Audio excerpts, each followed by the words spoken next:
This is what an investment property looks like if you want to retire in the next 10 to 12 years. Come check it out. This is property 170 that we have handed over for our clients. This particular property is about 5K from the CBD. Package price on this was about $1.1 million. Let me take you through and show you some of the features and the standards and specification that we build our HMOs to nowadays. So in the common area, we always keep the kitchen, dining and living area. Why do we do that? Because we are human beings and we love to socialize and we love to connect with each other. And we've seen other operators make this room really, really small and keep everybody locked in the rooms. But the definition of co-living is living together in harmony, right? So we want to keep this area so that people can come out, connect, socialize on a weekend after work and spend some quality time together. Down here we've got two of the bedrooms. As you can see, we put the digital locks on all the bedrooms. And in each of the bedrooms, they have double bed, sofa, TV, desk, kitchenette, kettle, toaster, microwave, and fridge freezer.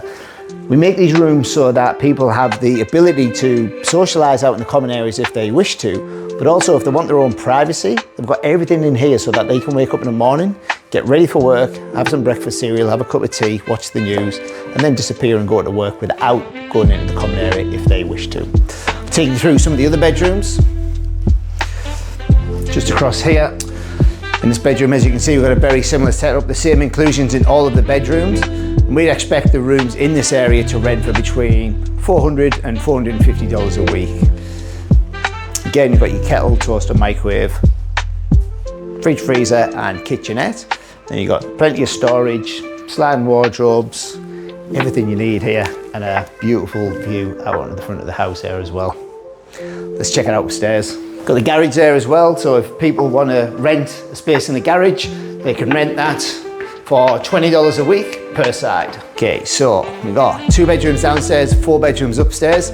Check this bedroom out first. You can see, beautiful, bright, spacious, everything in that you need. The en-suites are a good spec, good size. We've seen some of the other people do them literally 600 wide. And when you brush your teeth, you bum 6 out the door. So ours are nice and spacious, nice and bright, fitted out with good fixtures and fittings, so that people are actually proud to rent these spaces. And then we've got one of the other bedrooms. Again, this one, a little bit of a different layout, but all the same inclusions. We've got an actual walk-in wardrobe over there. We've got the ensuite over there too. And then we've got the same inclusions being the kitchenette stuff and the beds. Looking good. 2 more to go. Let's check them out. And then I'll run some numbers for you. So again, nice, bright, spacious bedroom. All the inclusions that we have in all the other bedrooms. The only thing that changes slightly is the colour scheme of the bedding and some of the furniture. We like to do it that way so that the people that live here have a choice of which room they want to pick.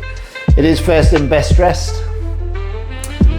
And then finally we have bedroom number 6. So again, fully kitted out with everything else in them. So let's talk about the numbers. If we said between $400 and $450 a room, let's work on $425 a room times 6. $550 per week of gross income. Times that by 52, that's $132,000 per year of gross rental income. Now, these cost between 1.1 and 1.3 million, depending on the location. You're looking at like a 10 to 12% gross yield on these properties. From $132,000, we're going to take away a 5% vacancy rate, which takes us down to $125,000. We're going to take away the 15% property management fee from there, which takes us down to $107,000. And then we're going to take $20,000 away from that for bills, which is your gas, water, electric, internet cleaners, insurance, and I don't think I've missed anything else off that. That leaves us with $87,000 per annum. Now, if you've got a mortgage on this, depending on what time of the year you're watching this and what year you're actually watching this, as we record this, the interest rates are around 6.5%. So I'm going to take 65 grand off that because we roughly got $800,000 mortgage. So I'm going to say 65 grand a year. Leaves us with $22,000 a year of net cash flow after all expenses.